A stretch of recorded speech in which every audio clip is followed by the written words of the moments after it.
तो किसी भी भाषा को अगर भाषा पर अगर ध्यान दिया जाए तो पूरी दुनिया में लगभग 200 देश है। ध्यान देते जाइए, कितने देश है? पूरी दुनिया में लगभग 200 देश है और 200 देशों में लगभग 6000 भाषाएं बोली जाती है। कितनी भाषाएं बोली जाती है? लगभग 6000, करेक्ट नहीं।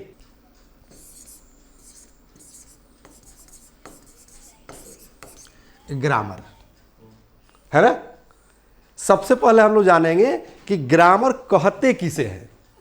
क्योंकि अगर ग्रामर समझ में आ गई तो समझिए कि इंग्लिश समझ में आ गई। ओके, तो एक शब्द में जान लीजिए कि ग्रामर का हिंदी होता है व्याकरण। मेरे ख्याल से कोई दिक्कत नहीं है क्या बबलू सर? नहीं है। हाँ, यानी कि ग्रामर का हिंदी हुआ बेटा व्याकरण। यहां तक कोई दिक्कत है? नहीं दिक्कत है। तो आपको इंग्लिश समझ में नहीं आती, हिंदी तो समझ में आती है ना? आती है ना? तो आइए जो है सबसे पहले हम हिंदी पर चर्चा कर लेते हैं, ठीक है। अगर हम सवाल करें कि व्याकरण किसे कहते हैं तो क्या जवाब दीजिएगा? नहीं, एक शब्द यहां भी जान लीजिए,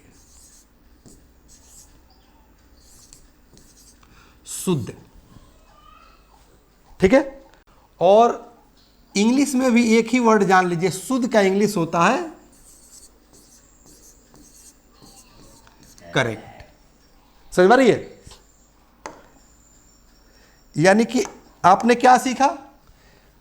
व्याकरण में एक शब्द मैंने बताया शुद्ध, और शुद्ध का इंग्लिश होता है करेक्ट। यहां तक कोई दिक्कत नहीं है? नहीं दिक्कत है ना। चलिए, अब किसी भी भाषा में जाइएगा तो आपको शुद्ध बोलना होगा। माने किसी भी भाषा में अगर पढ़ना चाहते हैं, किसी भी भाषा को सीखना चाहते हैं तो उसको शुद्ध बोलना होगा, शुद्ध पढ़ना होगा, शुद्ध लिखना होगा और शुद्ध समझना होगा। 4 चीज करना होगा। कितने काम करने होंगे? 4। तो आइए ना यहां पर हम लोग देख लेते हैं। यानी कि पहला में क्या करना है? शुद्ध बोलना, सही है ना। उसके बाद जो है शुद्ध पढ़ना, उसके बाद शुद्ध लिखना और शुद्ध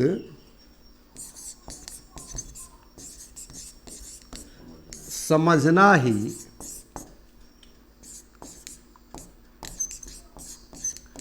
व्याकरण कहलाता है।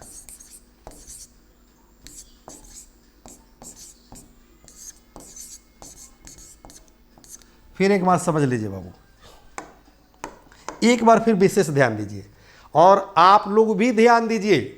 अगर शिक्षक है, माता पिता है, स्कूल संचालक है, स्कूल के प्रिंसिपल है, चेयरमैन है, तो आपको भी ध्यान देने की आवश्यकता है कि बच्चों को कैसे गाइड करेंगे कि शुद्ध बोलना, शुद्ध पढ़ना, शुद्ध लिखना और शुद्ध समझना हिंदी में आ जाए, उसके बाद जो है इंग्लिश में आ जाए। सबको मैं पार्ट वाइज जो है समझाऊंगा, ठीक है ना। संकल्प। तो पहला मैंने आपसे सवाल किया था कि किसी भी भाषा को आप सीखना चाहते हैं, है ना।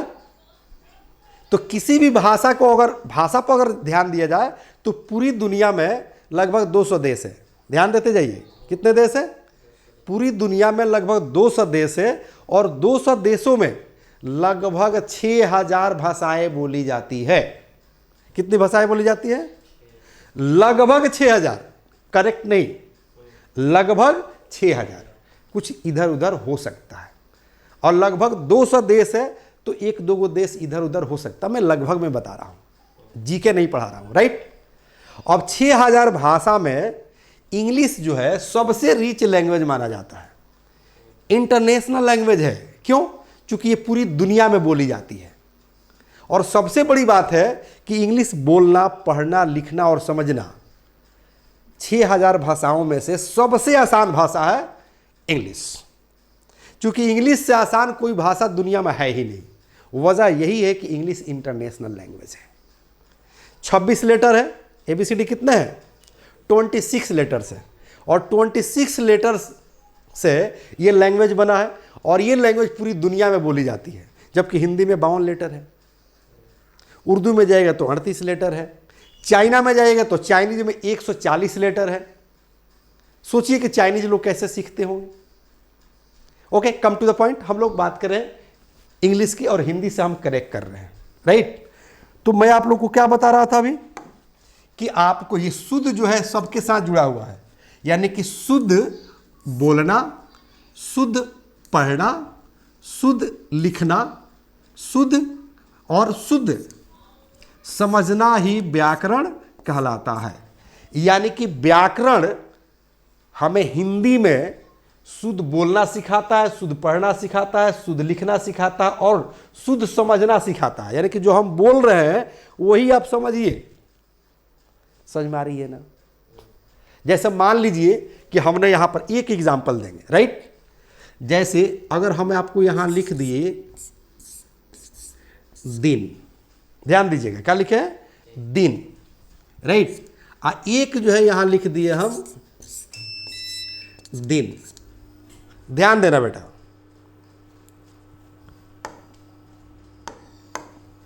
ये भी दिन, ये भी दिन। पढ़ने के लिए तो दोनों को दिन पढ़ रहे हैं, राइट।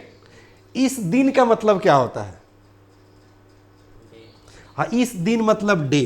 क्या होता है बेटा? डे। और इस दिन मतलब,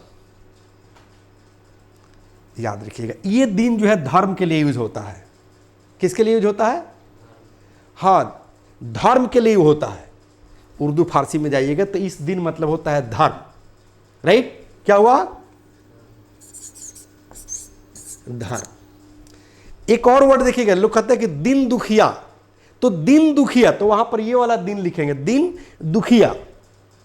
तो ये सारे चीज आपको समझना है, राइट। अब हम बात करते हैं किसकी? इंग्लिश की।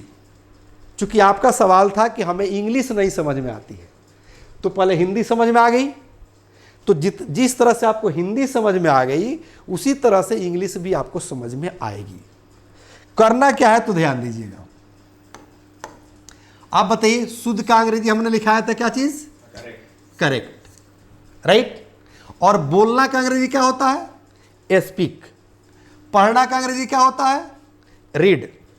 और लिखना का अंग्रेजी? राइट। और समझना का अंग्रेजी?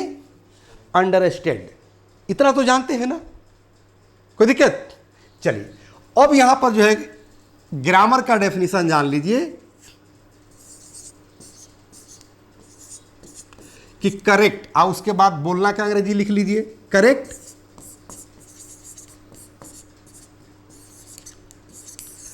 स्पीकिंग। देखिए, बोलना के बाद कॉमा लगाया है तो यहां भी कॉमा लगा दीजिए। उसके बाद क्या है? पढ़ना, यानी कि correct.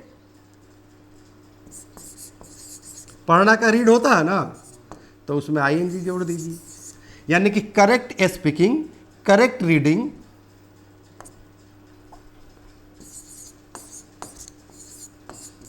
Correct writing.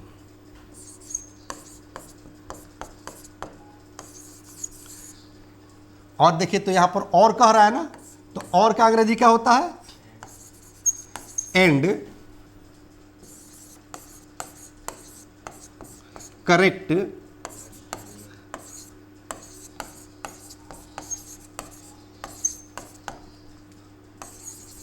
Understanding is called grammar. अब इसको समझिए। करेक्ट माने आप क्या जानते हैं? शुद्ध। स्पीकिंग माने बोलना, मतलब शुद्ध बोलना। करेक्ट रीडिंग यानी कि शुद्ध पढ़ना।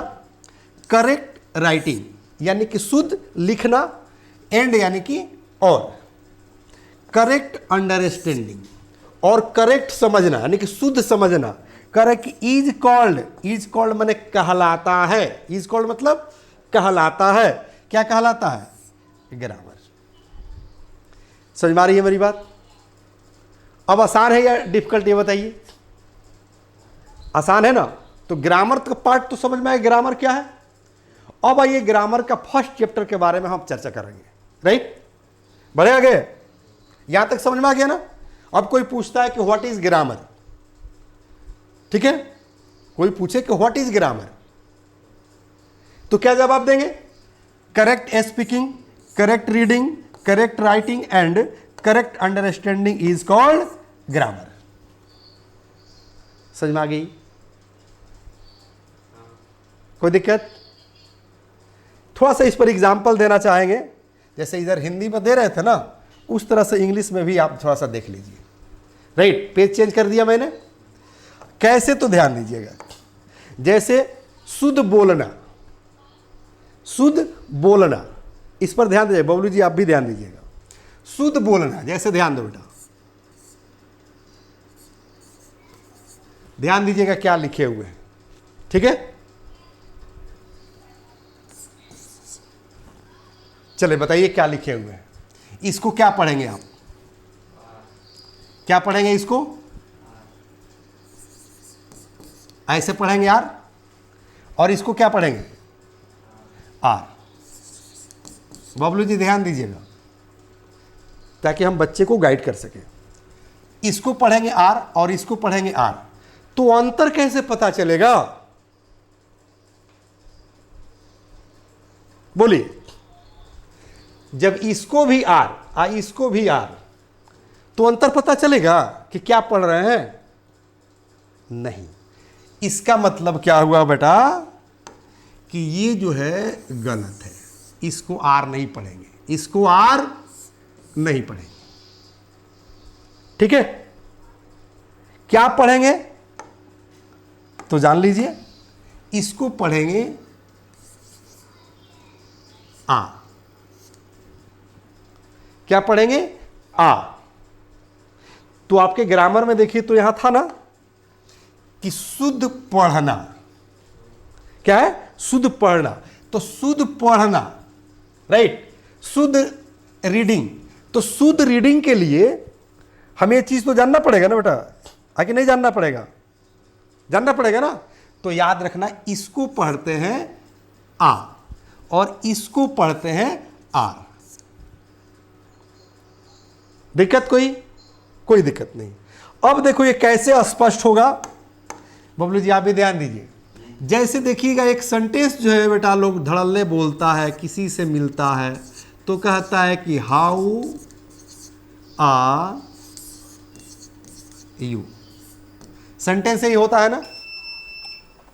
सेंटेंस यही होता है बबलू जी कि हाउ आर यू। अब देखो जो इंग्लिश नहीं जानता है उसको क्या पढ़ता है? इसको क्या पढ़ता है? जो नहीं जानता है वो इसको पढ़ता है आर, जो कि बिल्कुल गलत है। जो जानता है वो इसको पढ़ता है आ। देखिएगा जब भी एक अंग्रेज बात करता है या एक पढ़े लिखे वेल एजुकेटेड बात करते हैं तो बोलते हैं कि हाउ आर यू, तो सामने वाला जवाब देता है गुड एंड यू, या good and what about you. बहुत सारे जवाब देने के तरीके हैं जो हम पिछले क्लासेज में पढ़ा चुके हैं। अगर आपका क्लास मिस कर गया हो तो प्लीज क्लास कर लीजिए, वहां से आप भी क्लास कर लीजिए। ओके चलिए, तो ये अब तो आपको पता चल गया क्या चीज, कि इसको क्या पढ़ेंगे? आ पढ़ेंगे, आर नहीं पढ़ेंगे। दिक्कत? चलिए एक दो और वर्ड हम देखेंगे पढ़ने के लिए, पढ़ने के सेंस में। जैसे फॉर एग्जाम्पल यहां देखो बेटा क्या लिखा है? FATHER। क्या पढ़ेंगे? फादर। इसको क्या पढ़ेंगे? मदर। और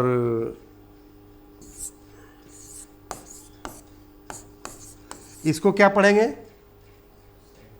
सेंटर।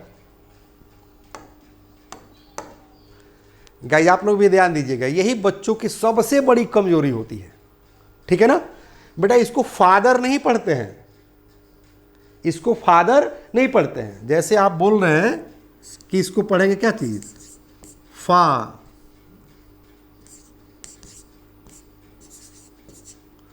यही ना, यही कह रहे हैं। याद रखिएगा, इसको ये चीज नहीं पढ़ा जाता है, ठीक है। इसको ये चीज नहीं पढ़ा जाता है। इसका नियम क्या होता है जानिए। अगर किसी वर्ड के अंत में, बबलू जी ध्यान दीजिएगा, गाइड कीजिएगा बच्चों को, और आप लोग भी गाइड कीजिएगा बच्चों को, ओके।